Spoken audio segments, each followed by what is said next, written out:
Good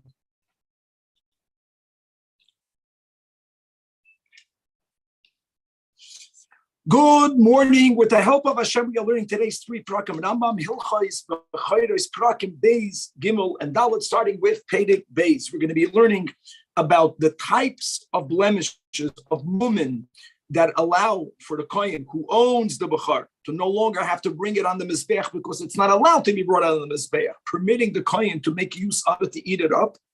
We're going to learn about the din of a nidma. That means even if the parents, it's from the species that are mechoiv and bechayr, but one animal gave birth to something that looks like it's from another species. We're going to learn many cases where there's going to be the din of safek bechar. And just to remember, importantly, whenever there's a safek bechar, aleph, you can't bring it on the mizbeach because it might be chulin. God forbid bringing chulin on the mizbeach. Beis, not only do you have to wait for it to get blemished, so you cover that doubt, but now do you have to give it to a kohen? And the answer is going to be no. And if the kohen chap that bechar from you, then the other way. Then the kohen is now the muhzak, and you have to prove that it is not a bechar because you are now the moitzim echaveri from the kohen.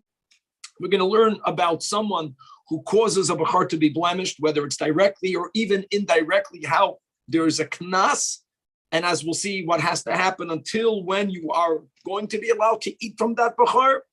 And b'chlal, there's a question on the credibility of a kohen when it comes to whether he himself blemished the animal. But nevertheless, there will be phenomenal cases where we will believe the kohen to testify regarding the blemish that happened to the bechar. Pedic Beis has 19 halachas, beginning with halacha aleph, says the Rambam. Kol hamumin hakavuyin hapsulim any kachin. And when any animal that was designated to go on the mizbeach got such a blemish, the halacha then is the niftin alein, they are then allowed to be redeemed. They then actually have to be redeemed. We learned all these halachas and hilchos isurim mizbeach. Those same rules in nafal echad mehem babachar. In other words, this animal may not go on the altar now. In other words, now what we learned in the Perek Aleph, in yesterday's shir, that once a bechar gets blemished, it's property of the kohen, but it becomes mamash chulin. Okay, that is exactly what happens once it gets any one of these mumin hakavuyin, permanent blemishes. Ukfar biyano esam mumin. We already went through all of the details of these blemishes. Behilchas yisurim mizbeach and v'shaharoi mehem liyos bazachar. From the ones that we enumerated, if you remember, actually we had over there 73 blemishes. But there we were including males and females. When you exclude the nekevos, because a bechar has to be a male, you're going to have a total of 67 types of blemishes in the category of woman kavuan, which will invalidate the bechar to go on the mizbeach. And in this case, it won't have to be nivde fakert. Now it's property of the kohen, and it's kachulin l'chol davar. Halacha beis. Now we did have over there in Hilchos certain types of blemishes that, if I remember correctly, some of the animal is missing, but it's not considered a bechar, rendering the animal not min mufchar. But if that were to happen in any carbon, the halacha we learned in Isur Mizbeach is ve'ein hakachim kadevim behem v'lein niftin aleim. A taka may no longer be offered, but you cannot yet redeem it. So similarly over here, it's also going to be in this limbo state. You're going to have to wait until it gets the permanent blemish. Also, Rambam,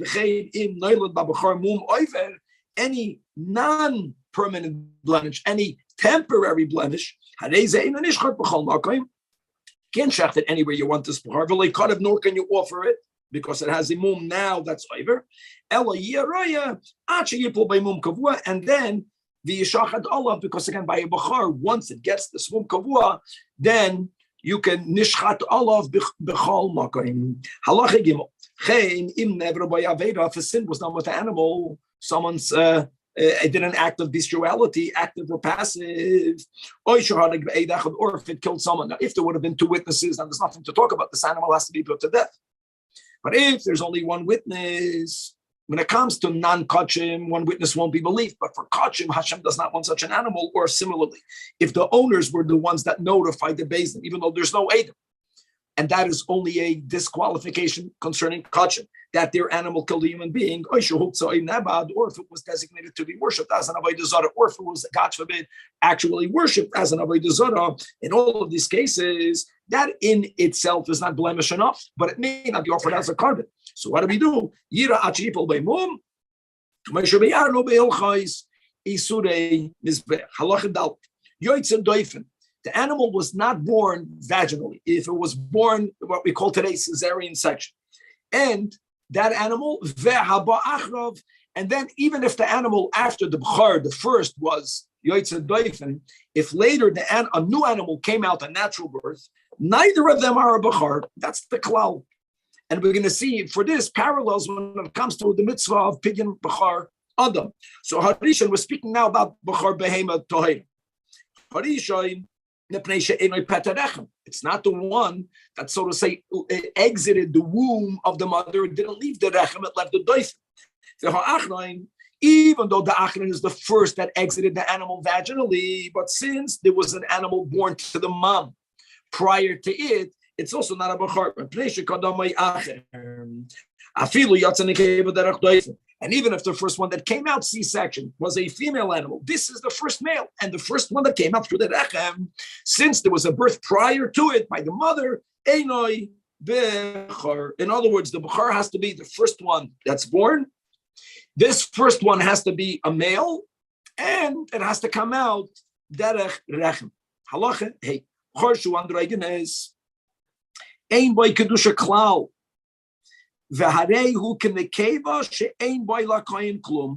Here, we mentioned yesterday, I know there has to be a biur b'shitas Rambam, the din androgynous. Clearly, the Rambam holds that an androgynous is not a suffix. If there were a suffix, as we spoke in the intro, there are going to be many firstborn animals that will have a din of a suffix b'char with halachas. Yeah, not on the mizbeach. Yeah, but you have to wait until it gets blemished, and then you apply hamoitzi mechaverim all of arai in either direction, not by an androgynous. Ein by lokain klum is that Rambam here is basing this on those who hold that a androgynous is a beria bifnei atzma. It's not a male, and therefore you can do work with it. So you can share it like any other animal that belongs to the owner, like chulin. However, if the animal has its genitalia covered, now it's a safek b'char, and therefore you have to be a yochel b'mumei leba'alav. You have to wait until it gets blemished. But after it gets blemished, the owner can eat it. The owner meaning not even a kohen; it can be a yisrael. Bein shehitel mayim b'makim zachrus, bein shehitel mayim b'makim nakvus. Another detail that there is a biological difference from where the urine leaves the animal. By a male, it's so to say more from the front. From a female, it's not from less from the front. That's not enough of a siman to determine its gender. If it's a tumtum, even if the mayim is coming more towards the front of the animal, which taka is an implication, maybe it looks more possible that it's a male. We don't say that, and therefore safek b'char halacha vav. Rachel sheyaldikim in A's. Now, if you have a Rachel, a sheep, gave birth to a male child, first one, Petarechem, not the Yotzedayf. But the animal, the baby, is called the Nidma. It looks like an ace. Now, the Chiddush here is both the Rachel type, sheep and goats, are Mechoyev in the din of Bechar Behema. So you can say Memanashach. We don't say that. It's like a blemish to a certain degree. Or if the mother is a female goat and it gave birth to a male Rachel, to a male lamb, since it does not look like its mother. If it has no feature like the mom, completely exempt, because it says, according to pasuk in Kaidach, ach the word ach is coming to be mamayit. It's coming to limit. And it's not only by the category of bakar, but by tzayin as well. However, it was a partial nidma. So, and again, the animal looks like one type that's mechoyev and b'chayra. The mother is the other type that's mechoyev and b'chayra. But it looks a little bit like the mother. Now, yes, hadei ze b'chayra. Gavaldik. But so you have to give it to a kohen. But you cannot bring it as a carbon because nidma in itself is a mum. Amum kavua, like we began in this chapter, halacha aleph. Who balmum kavua? She'elach amum gadol mishina b'riyosik. K'may shebiyanu b'hilchas esurim mizbeh. Now, afilu parashiyol dekemin chamoir. Here's the chiddush: chamoir is taka behemoth tameya, but since the Torah includes uniquely by the chamoir included in the din of bechor, since it has if and when it has some of the samanim of the mother, then yes, it is a bechor l'koyin. And you give it to the kohen, it's already a mum, the kohen gets to eat it. In other words, what happens if the mother is a rachel, the mother is an ace, and it looks a little bit like the mother, but the other little is like another type of animal that's excluded from the Bechayram. Here, Safek Bechor. And therefore, like we mentioned already, the owners get to keep it. And by the way, you don't have to wait for it to get blemished because we already said that there's no greater womb than an itma. Im tefasri kayen, here's the word, ein moitzi in miyadi, because now the kayen is a muchzak and now the owner is the moitzi, moitzi mechavere, all of halacha zayin. Hamatil mum babachor. When someone imparts a blemish to a bachor, now, this someone, l'chu'ura, many are medayik, b'shitas Rambam, it's even if that is the Yisrael who in whose herd was born this Bechor. Rashi clearly writes that all of these dinim, Rashi in the Gemara, is only if the Kohen did it. So here's the word. If it's blemished, it's blemished. But on the other hand, you're not allowed to be matal mum b'kotch. So the Chachamim penalized the one who made the mum by saying, hoyel v'asa, Aveda, again, Rambam, even if it's not the owner, the owner is a Yisrael. This Bechor has to be given to a Kohen.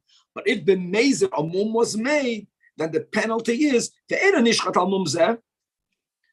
you can't bring it in the Mizbeach, Avadanish, but you can't treat it like Chulin, going back to this Perek Halacha Aleph, because the mum was made wrongfully, sinfully. And you chayv malchus for that, you're making a mum in kachin. So what's the additional penalty? You have to wait until another mum happens by itself, a type of mum, for which the animal, even if you wouldn't have a chat malchus and violated the being matal mum, it would have been now blemished no matter. Now, since it's a knas, so if the owner, the one who did it, passed away, now the animal fell to the possession of the, let's speak about a kohen. So now the son, the kohen, has this animal, because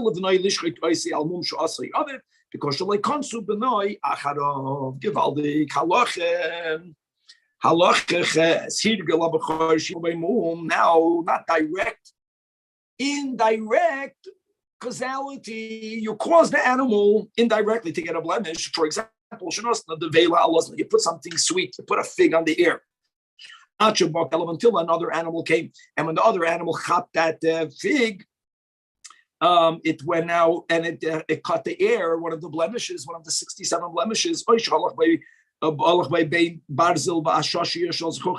cause the animal to walk through jagged iron or through pieces of glass, and that caused a cut in the forelegs or in the feet that rendered the animal a balmum kavua, and you did that with that intent,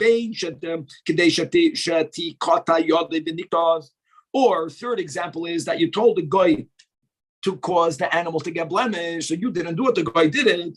In all of these cases, in other words, it's not about direct or indirect, it is about your intent. And if it was done with the person's knowledge and intention, then also but if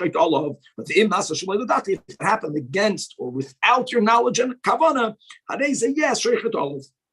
So let's further elaborate this. If a guy, the owner, makes a big declaration, wanting for a guy to hear the declaration, and the guy says, if there would be a blemish, I would be able to shecht it. Right? The guy's a client. It's his after it's blemished. You don't call that statement that he did it with intent. All he was making a declaration, like, if it will be blemished, I can have it. If you saw him do something that could cause a blemish to happen, and indeed by mum, but we don't know the intent. So then, for example, that the owner, speak about the kohen as the owner. So the kohen has to bring it to the Beis Hamikdash, or now there's no Beis Hamikdash, he wants to eat it. He put So'idim Michael Behema in a place where it's filled with So'idik Bakoitzim, it's filled with thorns. So when the animal is going to go eat, the thorns will blemish. Kivan Sha'achal Take, the lip got split. We can argue that a chaver is nemon when it comes to mantara. A chaver is nemon when it comes to maitzvus. Here, a chaver, even a chaver is not nemon. And it's different. It's different because a bechor that gets blemished is allowed to be eaten by the kohen. So a kohen can do this, and it's indirect. No, there's no nemanus. That's a chumrah by bechora, even on the kohen who's a chaver, regarding whether you were the one that got it blemished or not. Now, if a bechor is chasing a person, in other words, the guy, the potential victim, kicked the animal to shoo it away. Or even if now this bechor is not threatening you, but you remember this animal, it threatened you yesterday, so you right away you give it a kick, and through that kick, that's not a problem. That's not called intentionally. Your intention was to kick it away. If minors that were not yet properly educated, and because they're playing around the animal, they wounded. But if the guy did it for the owner, like we said before, the im osked they latira, then we yishchet off. Halacha Yud Gimel. So animals can turn dark red or have a high blood pressure or other illnesses that Chazal speak about, that the solution to save the animals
all right. Halacha tezaye, halacha tezvav,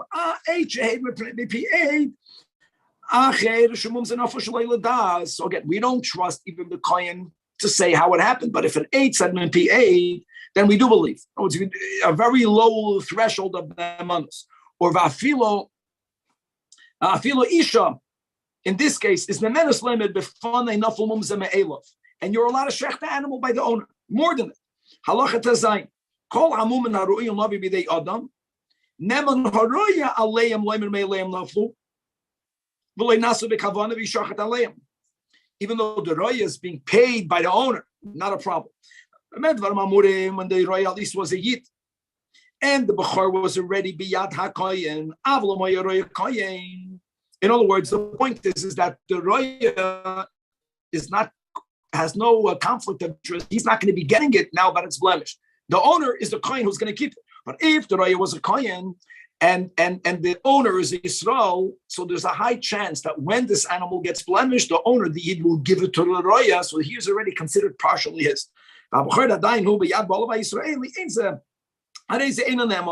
If we don't trust even a kohen chaver,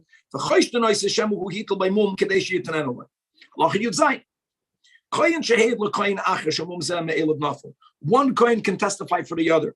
And again, this is a very low threshold of nemanos, because in many other cases you'll be afraid that kohen aleph is testifying for kohen base. In order for kohen base to testify for kohen aleph, my hand washes your hand. But here we are allowed that. No, it's even on one hand, we're machmir that we don't even trust a kohen chaver. Mitzat sheni, the level of outside testimony is very low standard. Now, the Rambam goes like this: all kohanim, even chaverim, chashudim lahapul mum b'chor kedei lo'achli b'chutz. And lefikach, that's why we're talking very machmir, unusually, that we don't believe them. On the other hand, chaverim made all. Maybe they are going limzelazed, they're doing each other a favor. No, because of another klal that the ein adam chayto la'acher, and afilu banav b'nei beisoy, even for a family member, me'idan lo'yala b'chor. The only one that's considered mamish the kohen proper is a spouse. Avalei ishtoi because she kegufay halacha yutches b'chor shahoya b'yat kohen and v'nafal b'imum. And the all of 8 echad, like we said, which is enough of manush. However,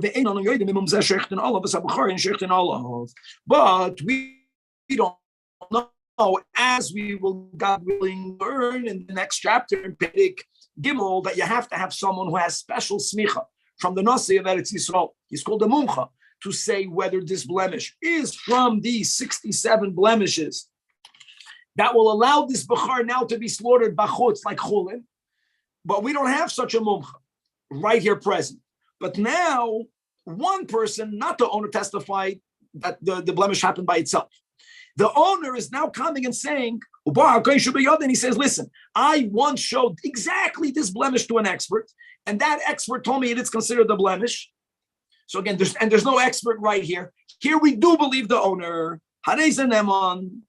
The ein choshishin. Now the question is, why not? I mean, what's the logic?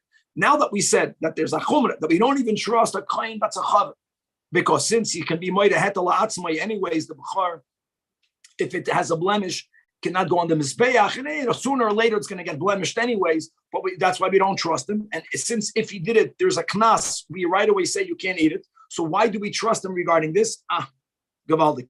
Because the ein choshin chemelo yirov v'shem b'char tamu shalei nechshetu lishchet kacham achutz. In other words, this kohen knows that if this blemish is not considered a blemish, in other words, the animal is halachically considered a tam, then it's kodesh. And if it's kodesh, if he's going to shecht it, he's violating any sort of kodesh. So he'll be very careful for that. The pneishu oven kodesh kameshu b'yanu. It's when there was a blemish that we know is a blemish. The chashash is maybe the kohen himself blemished the animal. There does tak chashash. Here, once he made the blemish without the knas d'rabbanan, now that it's a balmum, he's allowed to eat it. So that's why we don't believe him for him to say that it happened by itself. But once he's testifying that this is considered the blemish, for that he has the months. And final halacha yutes v'chein neman hakoyin loimer al b'chor balmum, that b'chor zen nosonu liyisrael b'mumay. So we see that there is a blemish. We know that this animal is a blemish. Elama, we don't know who gave the animal a blemish, and there's no one testifying. But the owner is saying that I received it from the owner already with its blemish. Not nafal me'elov. No, the blemish came about while it belonged to the original owner. Here we also believe him. If it happened under the ownership of the current kohen, then there's takachshash. Maybe he did it himself. But he's saying, no, it was given to me that way. Here we believe him. Why do we believe him? Oh, I'll tell you why. Because this is called a milsa da'avida ligluye. Because if it's not true, the original owner sooner or later could be found, and he's going to say, I gave it to you, Tom. And he doesn't want to be discovered as being a liar. And they're going to contradict him by saying that Tamim hoya be'esh and asuloi. So a milsa da'avida ligluye is something for which we have namus. All right, continuing Chabra with the Perek Gimel, just want to dedicate Pere Gimel, to a Kolev Devris, whose bar mitzvah we are celebrating here in Yerushalayim in HaKodesh. Pere Gimel is going to continue with the rule, as we just quoted in the previous chapter, that you have to have someone who got a special, what we would call today smicha, even though it's a borrowed term, right? Someone who was given permission from the Nasi in Eretz Yisrael to paskin what is considered and what's not considered a halachic mum kavua, which will allow the owner of the bechor, the kohen, now to eat it like chulin. We're going to learn that when you don't have such a mumcha available, there is second to best, which is the din of shloisha b'nei knesses. 3 people, b'nei knesses, are people that are sitting and learning. So they're not the biggest mumchas, but they have some knowledge that 3 of them could take the place when there's no option of the mumcha. We're going to learn a general interesting issur that one may not charge money to paskin dinim, right? Ma ani bechinam av atem bechinam. The exception that if someone is a mumcha, which means that since he's the mumcha, people are going to him the whole time asking him shaylas, he mamish cannot do any work for himself because he's constantly, giving his time for the community. So schar batala, we're going to find he is allowed to charge money, but the key will be is that when he charges money for his psak din, it has to be a fixed fee, no matter whether he paskins l'kula, whether he paskins l'chumra, here by the mum, whether it's going to be it is a mum or not a mum. If not, there's going to be a conflict of interest. And we're going to learn that a unique gezeda by a bechar, if it's the type of a sheep, that we may not have hana'ah that was removed from this bechar prior to a shechita. Pei Gimel has 13 halachas, beginning with halacha aleph. Says that Rambam, in sheikhnin as bechar ella al pi mumcha. It has to be an expert, meaning someone should nasamay hanasi shemeres Yisrael reshus. I mean, obviously, the nasi will give him a bechina, but it can't be from any rav. It has to be from the one who has the position of the nasi of the Yidden of Eretz Yisrael. And the Amar Allah heted b'chayris b'mumen. Hated, he gives him a power to be matir b'chayris. No, it's a specialized type of smicha. Even if the blemish is so clear, it's missing a leg. Everyone knows that's called a mum. No, still by a b'char. In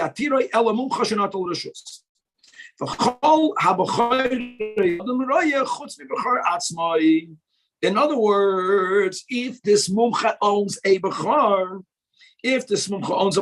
he's not allowed even to use his expertise for that which he himself owns. Okay, halacha base.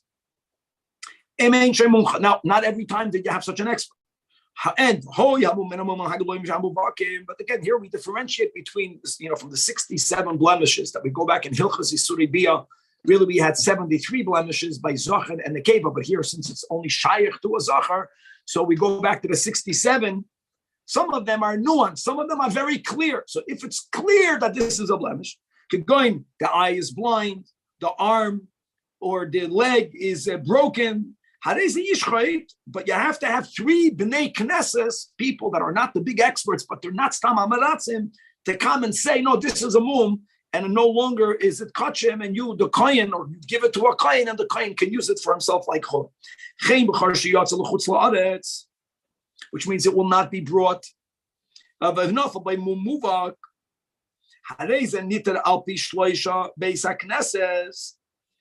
other words, this is interesting. In Eretz Yisrael, you only can rely on the shloisha b'nei knesses when you don't have a mumcha, like we said in halacha beis. In chutz la'aretz, you can rely on the shloisha b'nei knesses if it is a mum mufak, even when there is an option of making more effort on finding the mum. Okay, halacha yom.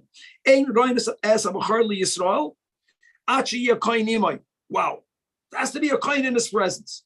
Because Shema Yomer Olei HaMumcha Mumhu, and the Mumcha will tell him you're allowed to shecht it, and this guy won't chap that the Mumcha was trying to tell people mum or not a mum. Now the owner of the Yisrael, even if it's blemished, you may never keep it. You have to give it to a kohen. You want a kohen there. He erroneously can go v'yelech v'yishchatenu la'atzmai v'leitenu l'kohen. V'af pi she'eino chashu lech l'kacham achutz. But once he was paskin by the mumcha that it's no longer kachim, maybe he's chashud, God forbid, to steal matnas kuhanim. So we can make exceptions. If this guy, the Yisrael, is a mahadir b'mitzvahs, then we don't need a kain with him. Even without the presence of a kain. Another example for nikta yadei raglai, the leg or the foreleg or the hind leg is broken. Everyone knows that's a blemish. And now, if this guy still, even though he knew it's a blemish, he still went ahead and he showed it to a mumcha, he also doesn't need to have a coin, even though he's not a chacham, because that shows that he's Yireh Shamayim. If he's chashud to steal from the coin, he wouldn't have asked. You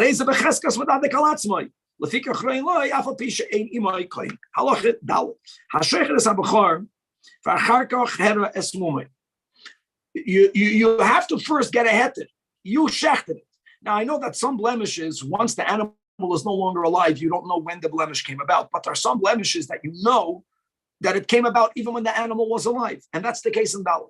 So you did the shechita before showing it and getting a heter for shechita. That was a mistake. That you shouldn't have done that.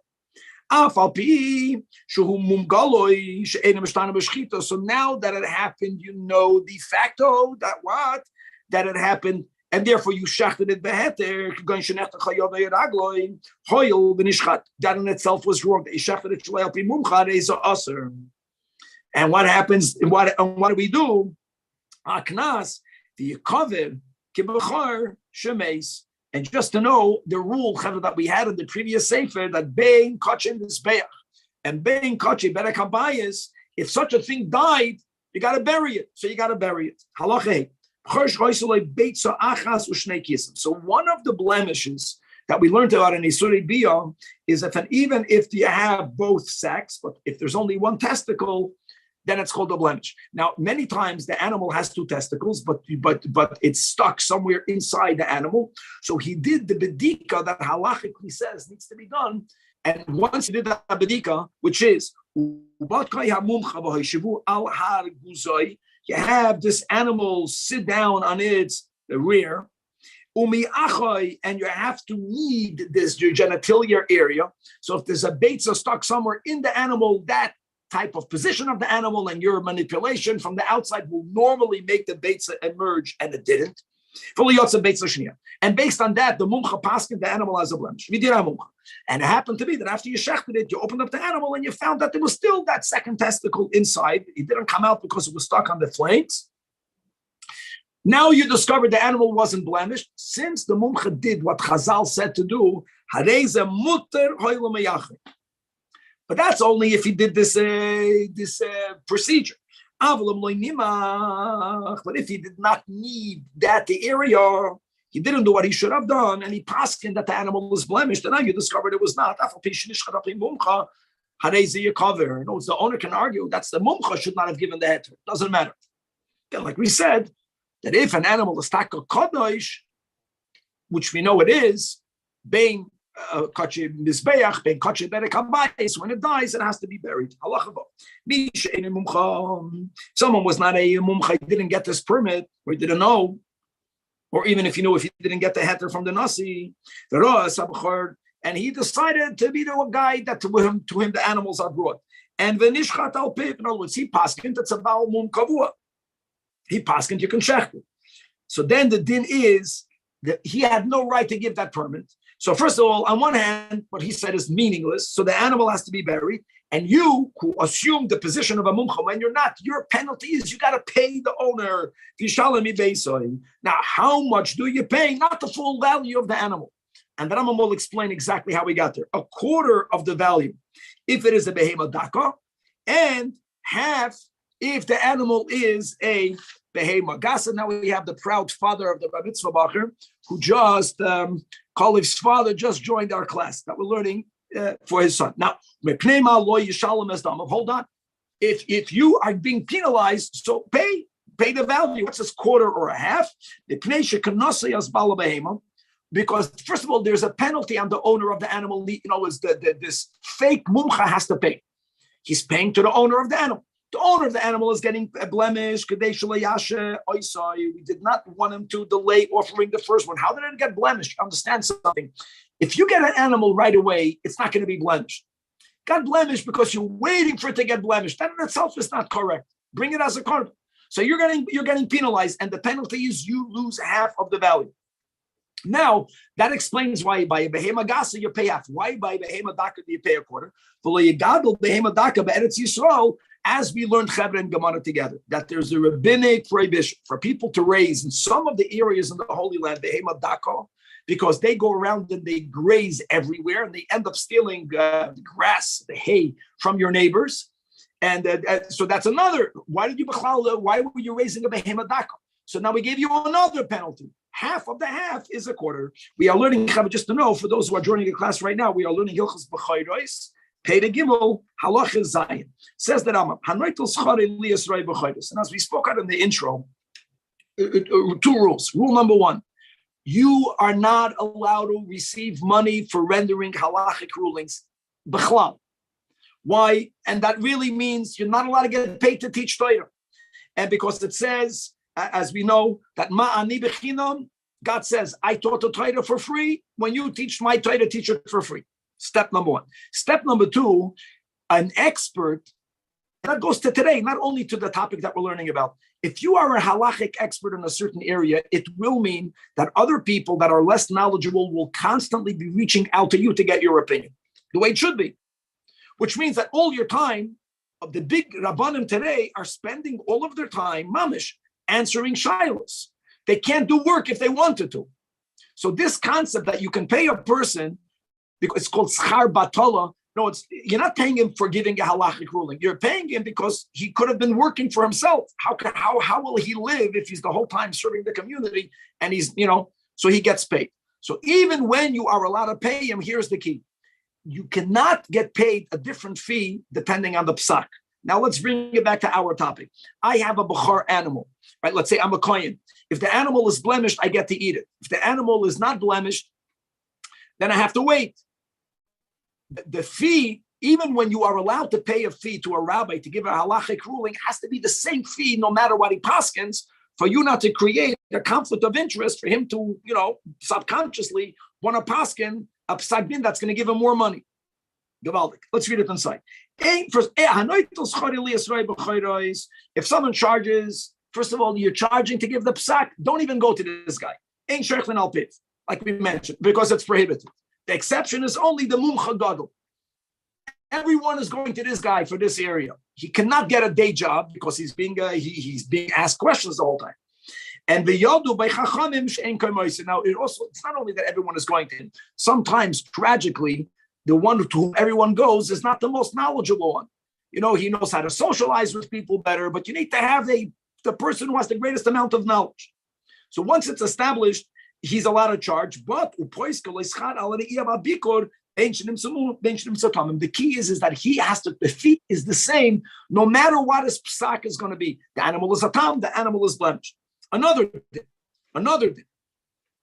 He can only charge once for animal. Think about it. Because imagine you're the big chacham, and I have an animal. I'm a kohen, let's say. And I would show you my animal. I'm not a kohen if I were to be a kohen. And if you're going to, every time I come to you, you're going to get the same quarter or whatever the fee is going to be, you're going to get paid the same $100, then it's advantageous for the rabbi to say, oh, this animal is not yet blemished. Because then the kohen is going to have to come back to him again with this animal when the blemish got even worse.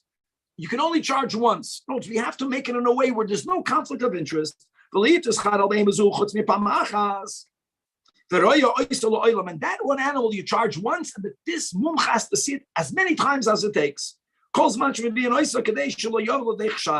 even if this guy is honest, people should not suspect. See, when there is a conflict of interest, even if he's a God-fearing person, others will suspect. Make sure you behave in a way where there's no even suspicion. Now,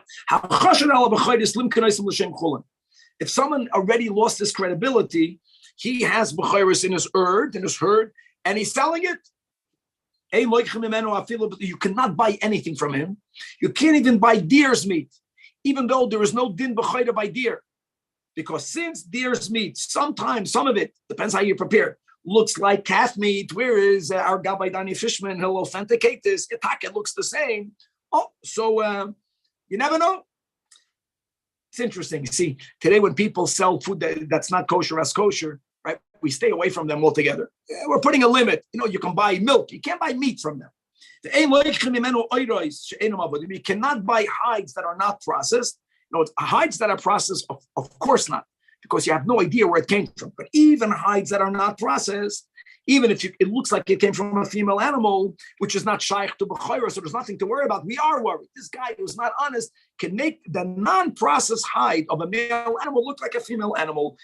He can cut out the area from the genitalia. And he's going to say it came from a female animal. You cannot buy from such a person who's suspect to selling b'chayras, claiming that it's not a b'char. You can't buy any type of wool from them. Even if the wool is bleached, no need to say that it's wool of an animal that was not yet bleached. We're going to see why the further on in the processing, the more credibility they're going to have. So, it's even though it was already bleached, you still can't buy it. We're going to explain in a moment at what point do we believe them. But once it's already tavoy, once it's already spun, or if you have rolls of wool, levadim, or if you have processed hides, now you can buy it. And see, we don't completely ban this guy, because the more you have merchandise in your possession that can be discovered that it belonged to a b'char, and you're going to be caught as being a dana for a dishonest person, you're not going to want to do that. So when you share something and you sell the wool right away, the time of catching you is very little. That is where people risk being a ganef without being caught. That's the logic. And that's the chidush, that what's the line? Even when it's already bleached, it's still very quick. You can shear the animal and clean the wool quickly. Once you begin to process it, then we could buy it from you. Because he's afraid to keep it with him. Shema, because other dayanim might find out and they're going to punish him. And as we learned before, one of the first thing they say is you got to bury it. So so it's not about losing your credibility. It's worse. You're going to lose money. You're stealing for money. So that's the point. But prior to processing it, you have no nemanus if it's known that you sell animals that are firstborn, claiming that they're not. Halacha 9. If a person slaughters a b'char and he sells it, and now it becomes known, it means to base it, becomes known that this guy didn't show it to the expert. So do you get your money back? It's very similar to halachas today. If you go to a store and you buy kosher meat and then you discover that, God forbid, the merchant, the store owner, sold you treifa meat. I want you to know that even if you don't have the meat to give back because you ate it up, if the meat was asur midoiraisa, he has to give you the money back. So whatever you ate, you ate. In other words, the vendor can say, if I have to give you the money back, at least give me back my merchandise. I can sell it to goyim. Oh yeah, but if you don't have it, even though you can give it back, but it's not your fault, he has to pay you back. Now, whatever was not eaten has to be buried. And also, it's all of the money that you spent, you will get back from the guy who wrongfully sold it to you and took the money from you. And this is not unique to a b'char. Indeed, this happens tragically sometimes nowadays, that if one person sells treifa food, as we'll learn in Hilchos Mikach Memkar, I just want you to know that there is today a difference whether they sold you something that's asur d'oraisa, or whether they sold you, God forbid, something that's asur only midrabanan. But if they sold you an isur d'rabanan, if you don't have the meat to give it back to them, they don't have to compensate you. Okay, let's go back. We'll learn that later.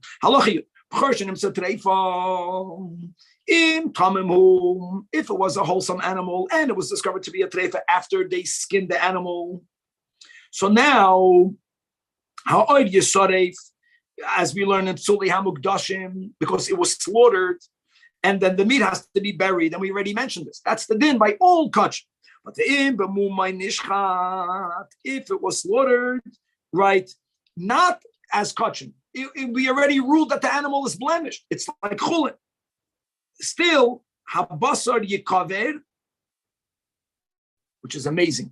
Guys, I want you to know that a b'char, shemes, even if the b'char is blemished, that has to be buried. Elama, the hide, you can benefit from.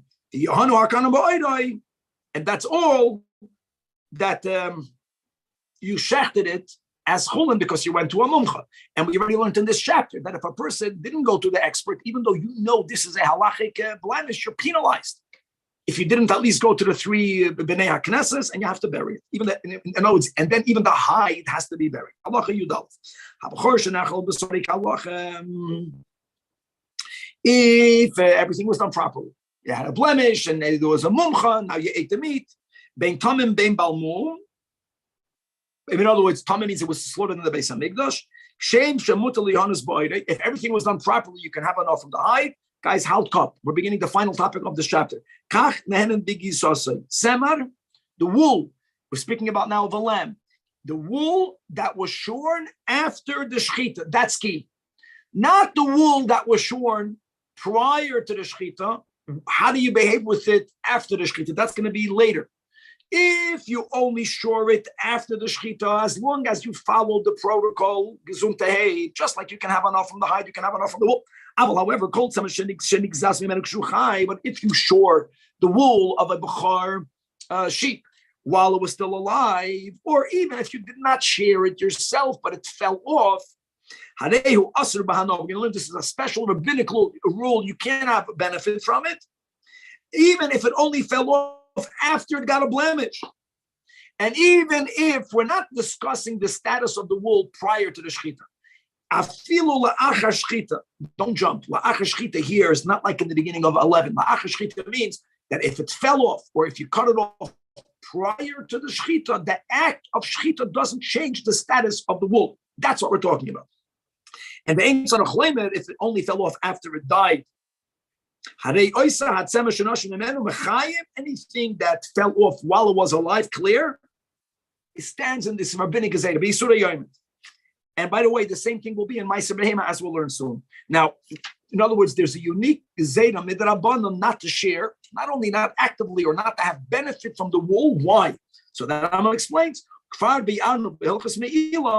That Shaloi Gazru Gezerah, so this Gezerah is unique to a Bechar and Ma'aser Behema, which are very similar. Why? So let's review Mipnei. Since these animals don't come to atone for a sin, an animal that comes to atone for a sin, you're going to bring it ASAP. By a Bechar or by Ma'aser Behema, it's not coming like a kapara. And once it gets blemished, it's your property. So again, we are concerned that you're going to wait until it gets blemished. We don't want you to do that. Now, why would you wait? If you can benefit from its wool, that's a reason to wait, because then you will share it. You understand? Well, you're waiting for things to be shorn, and the worst thing is that at a certain point, the animal will get blemished. There has to be no benefit for you to wait. And what's another problem? Not only that you're delaying it, the mitzvah is to eat it within its first year. Whether it's a tamim or even a balmum, that's what we learned yesterday. Beautiful. So that's why this gezerah prevents you from delaying. But this temer was meduvlal. It was loose hanging wool. And the animal got blemished. Everything was done kehetet, and you shechted the animal. Now we just learned that there's a gezerah that abanan that the hair, the wool that even passively fell off is asur. But it didn't exactly fall off because it was tangled in.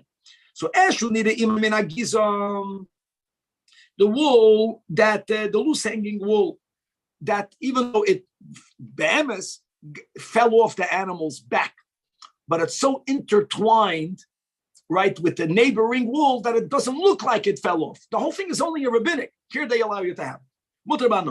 However, the esha if it fell off and it's discernible to the eye that this fell off before.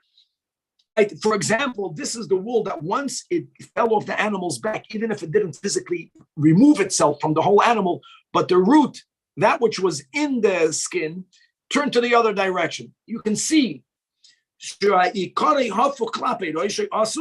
because final halacha in this chapter, halacha Yud Gimel. Guys, gizas bechar, the sharing of the wool of a bechar, even if it's from a balmum, as we just mentioned, midrabanan is asur. So if you shore against an animal, now this wool that's asur midrabanan got mixed with other wools, even if the ratio of the non-kosher wool is very little, no bittul, hakel asurim. Why? Because of a rule in bittul, that's something that's called chashuv. It is not batal, and therefore it consecrates or it prohibits everything else. Now, guys, gizas abachar means that it wasn't the hair; it was the whole sharing. Now,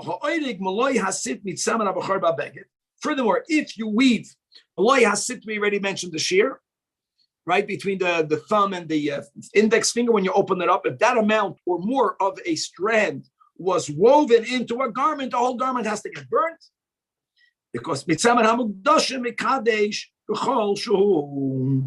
It's like other mukdashim, it's mekadesh. The Rambam doesn't say to burn it. Why? Because remember, because other things that belong to hegdish, this is not going on the altar. They can be redeemed. But this b'char cannot be redeemed. That's why it's even worse, and you'll have to burn it.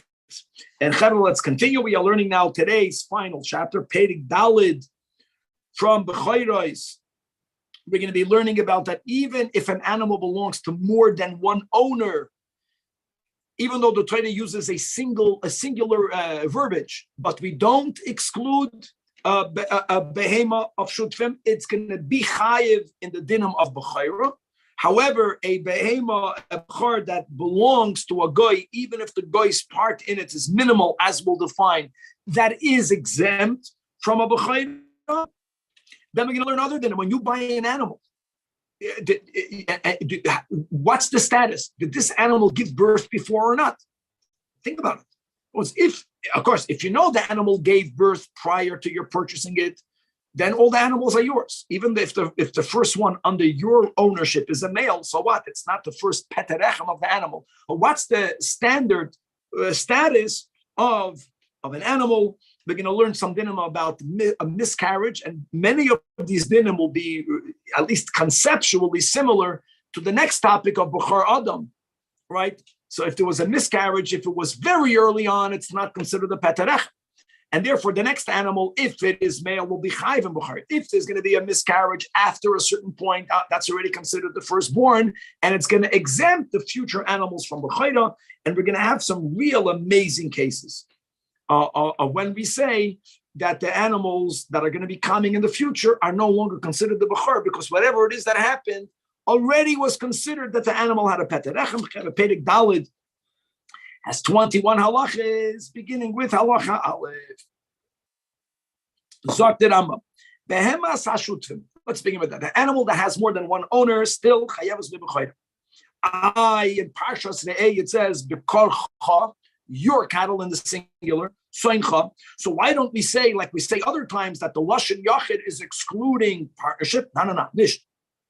So says the Rambam, no, the Torah is writing about yours, but the yours means yours Jews and not goyim. And even if it's not only owned by goy, even if there's only a partnership with a goy, that is excluded. Meaning, whether the goy is a partner in the mom or whether the goy is only a partner in the fetus, which now after it comes into the world is the bechor. And even if how much the percent of ownership, if it's only 1 of 1,000 to the value, we'll see, we'll limit this soon more.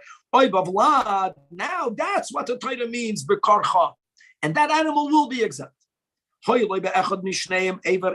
If he owned in either the mother or in the fetus, an entire limb, like a hand or like a foot.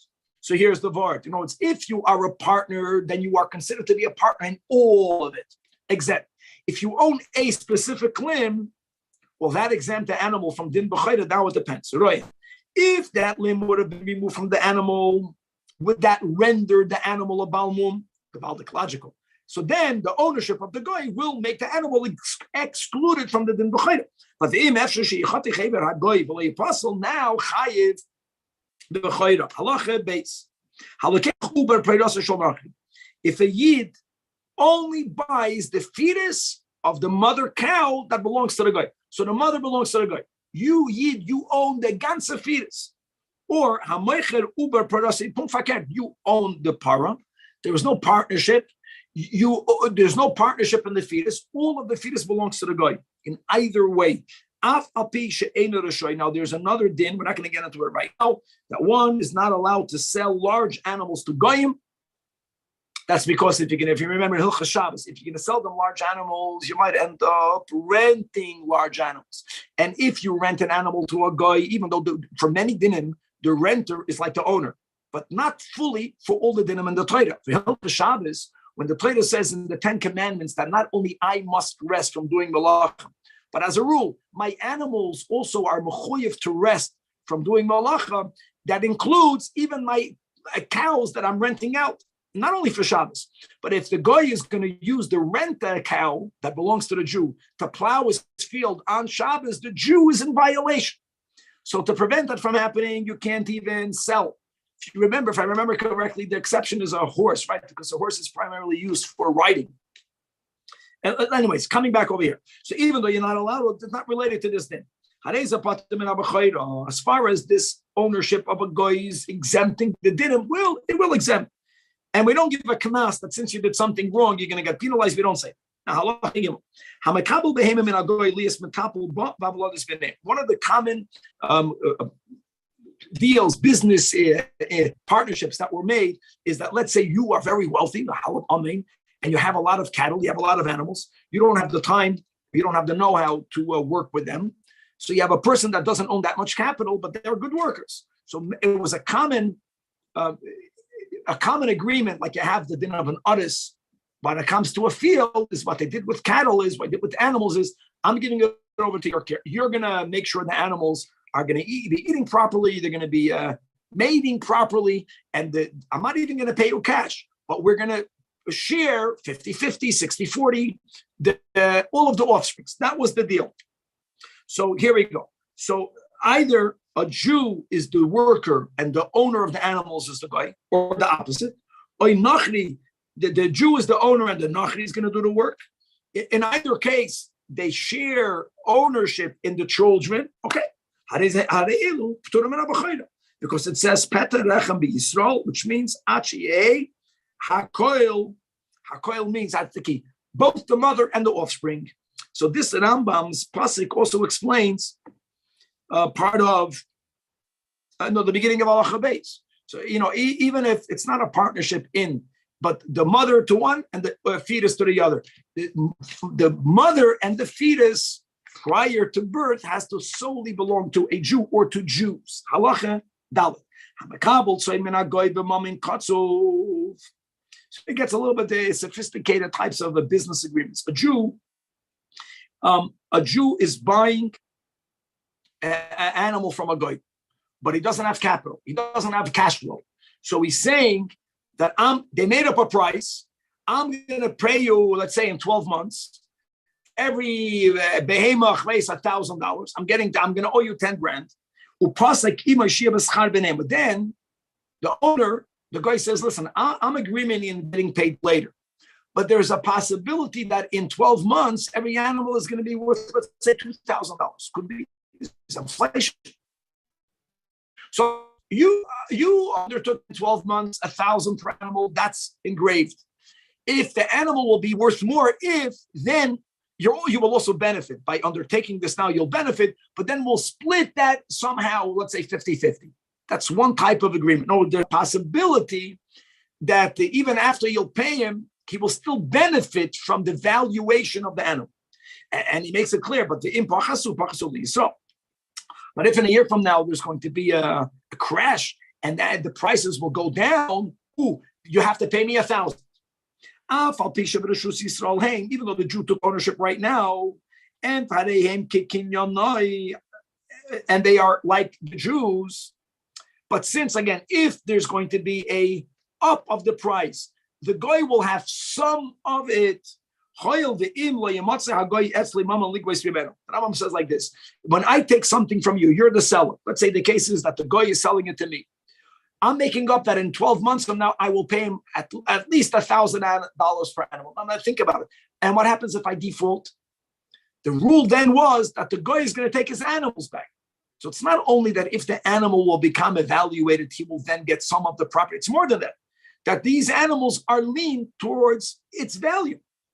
That was the rule. And even if my animals gave birth, that was the rule. That was the standard rule. The original owner can collect the money owed from the original animals and from their offsprings. So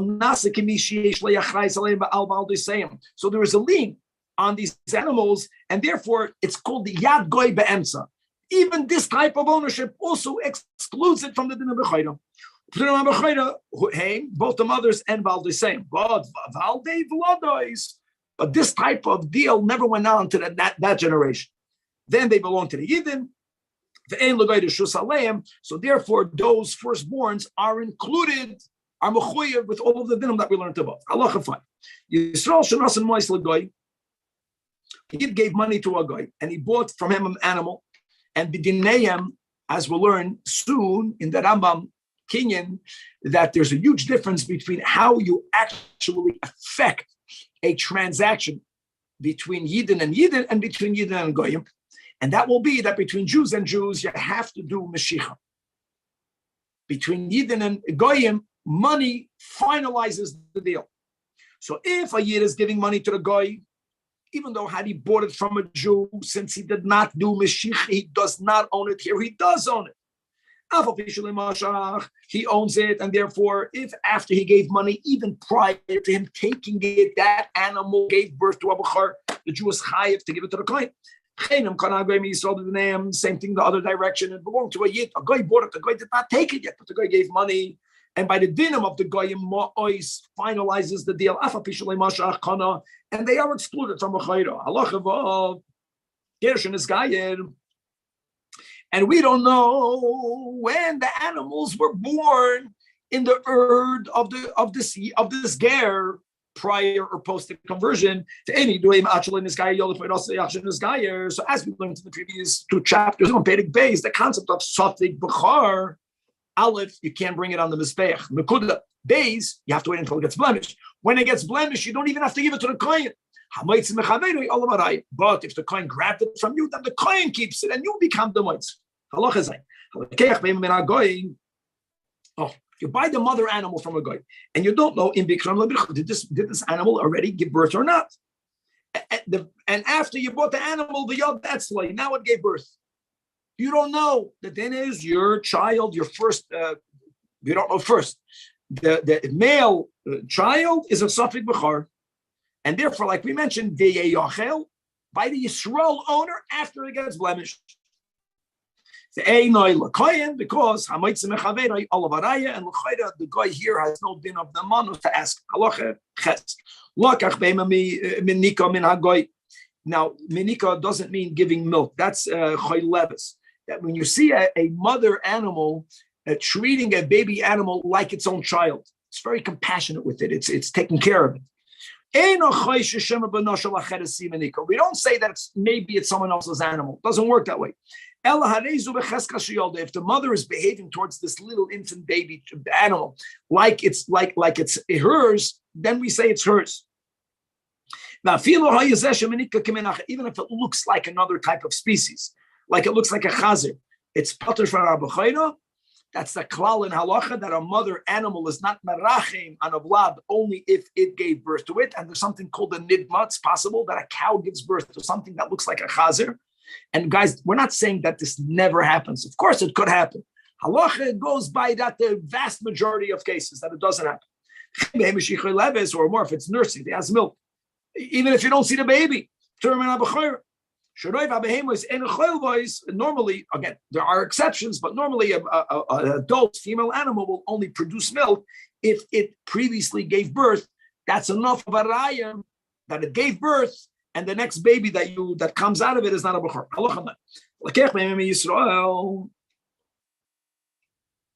If you buy an animal from a yid, and here we say by default, we presume that the animal gave birth before, unless the owner would lets you know when he sells it to you that it never gave birth, because that the yidden are careful. We are obviously Yisrael. If the animal that I'm selling never gave birth before, I would tell it to you when you buy it. And therefore we say, well, vaday shebikra. And that's why he didn't, in other words, not mentioning, beautiful, because the Yidden are concerned for the other Jew, for sure it gave birth before. Now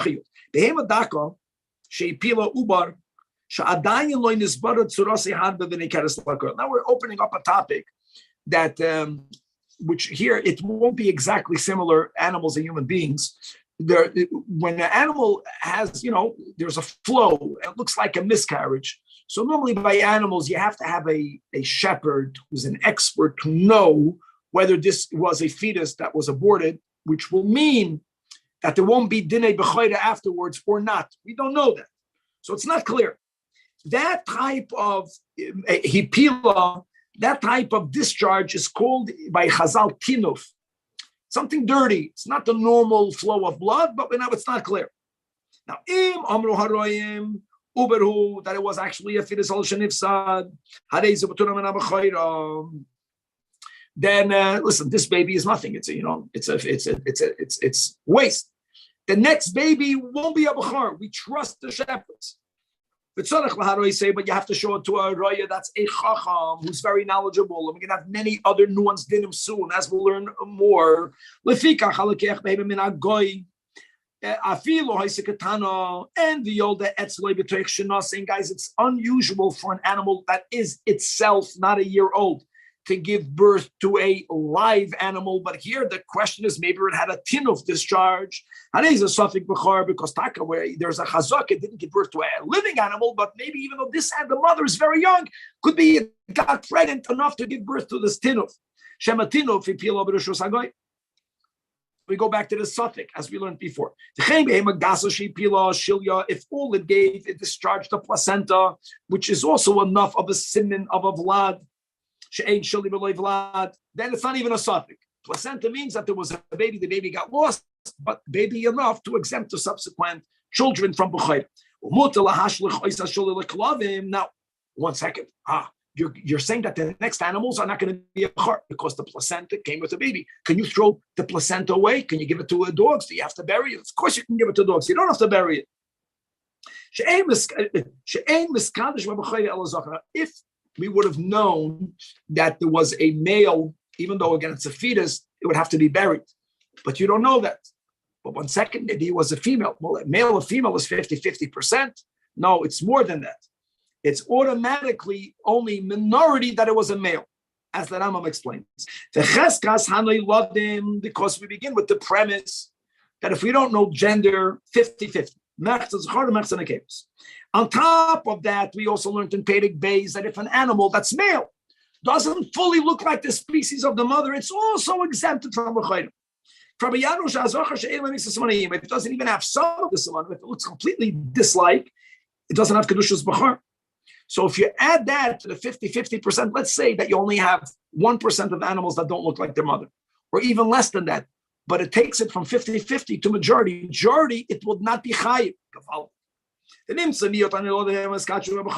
therefore, now that we know that there was a aborted fetus, we don't know gender, the right is that it was not her. So that's why you could have benefit. For example, you can feed it to your dogs. Beautiful. By an animal of a kachin, that the offspring has kedusha, whether male or female, then you have to bury it because the gender doesn't make a difference. Halacha yudal. If there was a large flow of blood. So again, we're going into the tinuf. It's unusual. Because in a large flow of blood, the chazaka baby here, the large amounts of blood also, maybe the fetus got dilute, but we understand that to be a siman of it being pregnant. Now, we have to bury it, even though there's no kedusha. But why do you have to bury it? We just learned that the roive won't be male. No. Because when the animal gives birth to tinuf, then people know that tinuf already looks like a fetus. Here we're speaking not even the tinuf, it's just a large flow of blood. Many people won't know that halachically it's considered a baby. You want to be mefarsim that this mother already had something. So like this, whoever owns the animal, the mother, if it's going to give birth next time to a male, no one is going to be chayish that the owner is not doing the right thing. That a human vlad needs 40 days from conception. And therefore, if a woman, God forbid, has a miscarriage on day 40 or earlier, not on day 41, That's not called a vlad. So that is as far as a human child is concerned. Avol vlad beheimon. The Chazal never gave a specific amount of days. They'd say Shamapelas Tinuf, and that's going to be better defined, first of all, by going to an expert Chacham shepherd, and there'll be some details soon. Now there's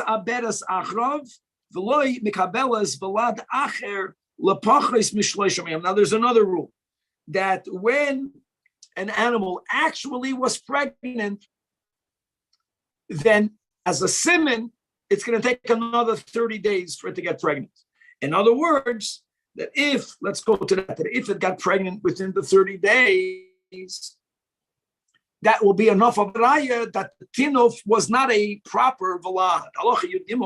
If you know an animal, it looked like it was pregnant. And then at some time it comes and it's no longer pregnant.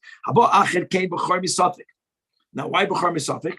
Because Shema davar she'enoi poiter b'char pila. Maybe, the animal was pregnant, but maybe something happened that whatever left is not called a B'char. Another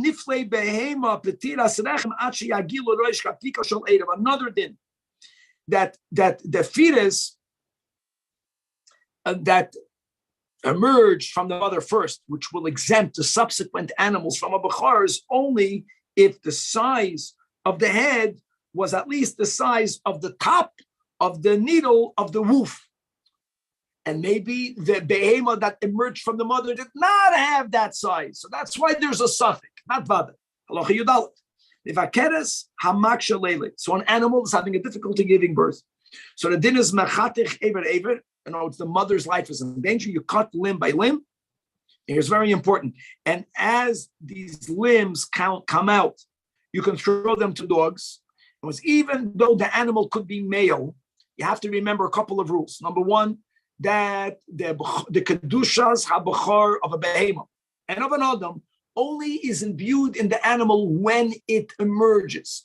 Here, you're cutting it up when it's in the animal's womb. You're taking it out a little piece at a time. That's not called emerging. So therefore, it's not called a child. And I want you to know more than that.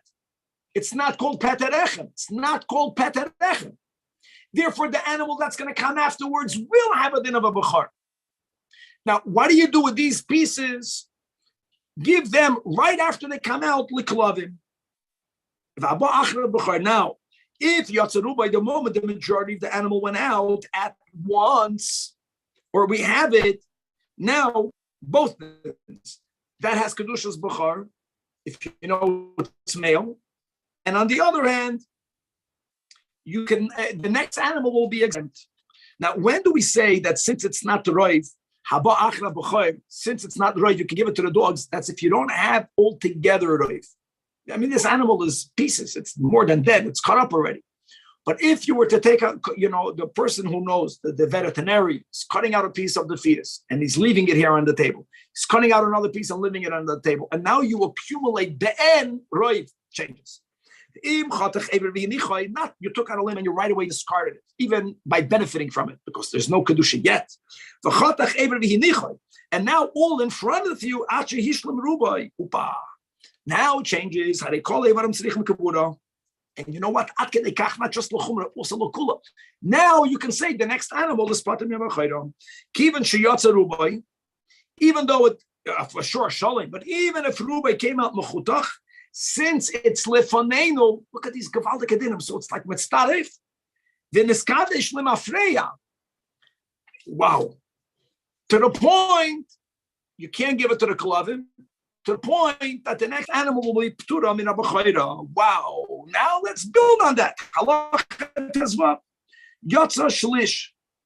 In other words, a third of the animal emerged. We just said that the kedusha is chal when Rubai left the animal. A third went out, and you sold it to a guy. The yatza shlish acher. But again, what you sold to the guy is banned. The other third went out. Now, guys, you only sold it to the guy after it went out. Now that the second third emerged from the mother's rechem, Now you have lemafreya roiv out. Roiv went out prior to the sale because you begin from the beginning of the merger. The Scottish lemafreya is that. I'll tell you more than that. Your sale is automatically invalidated. Think about it, because you don't own it. If it has kedushas b'char, it belongs to the kohen, and you cannot sell something that doesn't belong to you. Beautiful. So it's a bona fide b'char, even though the guy normally a guy's ownership, it's not will exempt it, but we don't say it belongs to the guy, and therefore the next animal will be exempt from b'chayro. Let's go further, even greater. The first third went out from the wall of the animal, cesarean. And why? Because listen,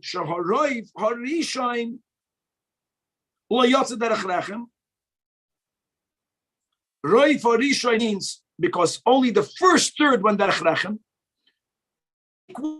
Half delay derech rechem, and therefore, guys, listen to this. Ulamafreya. Who me'adesh? In other words, Einoi kadosh. L'mafreo miskadesh means l'chayra. Since Shoroi Varishain lo yotze derech rechem, which would have caused it l'mafreo who miskadesh, that did not happen over here. Gewaldig. Halacha tezayin yotze miyotever gadol. So here, guys, here we're speaking about the following, that they cut out. We're going back to the case of a person cutting out the Uber. And mute. They did not take out Roiv, because once they took out Roiv, then it will exempt future animals from a chayda. We learned that before. Here they cut out, let's say, 47%. And then a mute Aver Gadol. What if it's 48%? Once you have another 3%, you're a roif. You took out 3%, but this 3% that you took out was part of a large limb. Most of it is inside. If we're going to consider the mute of what you took out not to be halachically removed because it's going to follow the roif that's inside, then you don't have roif left after animal. If we're to include this small percent with whatever you took out before, now you have the roiv. And as we learned before, even when you cut it up, if the roiv is be'en, we're going to say the same thing over here. And if the ramena b'chayra, and what you took out as the kedushin has to be buried. Another case, if yotza chatzi or ubar, and you're cutting up the fetus is threatening the life of the mother. It's animals, you're cutting up the fetus, you're taking it out, you're not throwing it away. You have everything in front. So up to half. But they have to have out, some of it is the roiv of a limb. The minority of the limb that's still within the mother is the minority of a roiv that left out. If the minority follows the majority, do we say that that which is in the mother is halachically already out of the mother? So how here the Gemara has a doubt that Rambam paskins on a doubt. And if there's a doubt, now we go back to what we learned today in Perek Beis. So the next animal is a suffix b'chor. Nechol b'mumay liba'olf. The following cases from here until the end of the chapter will be that peter lechem means that the animal has to leave the natural, let's say, the vaginal walls. Now let's begin. If the veterinarian had some sort of fiber, the fiber was inside the mother's womb, the fetus was wrapped in the fiber, and that's the way the fetus came out. And did not touch the rechem of the mother. Another scenario. Again, you had a placenta of another animal, not its own. Why they did it, I don't know. The point is that it did not emerge. It was not cesarean, but it wasn't the normal peter rechem. If it was twins, and by twins, by the way, b'chors, and let's say one is male, one is female. So if both male, the one that came out first. Here, only if the male came out first. What happened is that the female animal somehow wrapped its way around the male, and the male did not touch the rechem of the mother. Even if, let's say, the padachtoi of the male came out first, but it was wrapped in the female. In other words, it came out in Ba'oifen that halachically the male was the one that was born first, but it didn't touch the walls of the rechem of the mother. In all of these cases, since the Gemara has a doubt, so we paskin again Safik B'char. Listen to this case. So you have two animals, and the roya, the shepherd, put the wombs one mamish touching the other. And when an animal left behema 1, it entered behema 2. We want to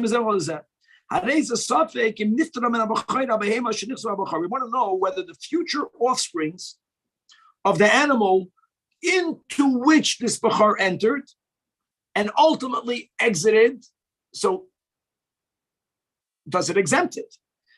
Because the womb opened up, or no. The womb that opens up to give a child only exempts the subsequent if it was its child. Here, it gave forth the animal of another. Test another Gavaldic case. If the mother opened up, the first one went out. Now, but it went out somehow without touching the walls. Nothing was mafsik. The womb opened up so much that exit place that it went out without touching. So now there's a suffix if it's negias rechem, there was no negia in this unusual case, or the avir of the rechem, of the pete rechem, and it went through the ear space. Nekru kasli beis rechem. If the walls of the mother's womb was somehow uprooted, and they are suspended around the neck of the animal. No, it went through the walls, but the walls were not in the right place. There's a suffix in Mekayma Mekadesh, and here you don't have the Mekayma. The walls are Mekadesh af chutz l'Mekayma, and the fact that it's laying on the neck, that means that the head went through that flesh, so maybe it does have Kedushas Bachar. It is holy, and the next ones are not. And the final halacha chaf aleph, if the flesh supporting the walls of the womb decomposed, ain't a kaddish. Now, what happens if it's only partially decomposed? Nifratz mitzasan. So only some of the walls of the womb are stripped off, but the majority is oimed ala parutz.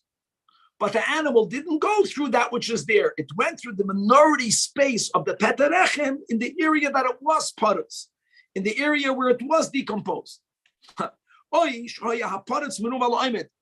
most of it got decomposed, and even though it went where there is flesh, but many times we go after the majority. So in all of these cases, hareze safek bechor gewaldig, even to be continued. All right. Unbelievable. When we're gonna, I don't know, guy, just when I'm going to give this class, maybe give it on time. If not, I'll give it after I land, which will be after the normal time on Sunday. God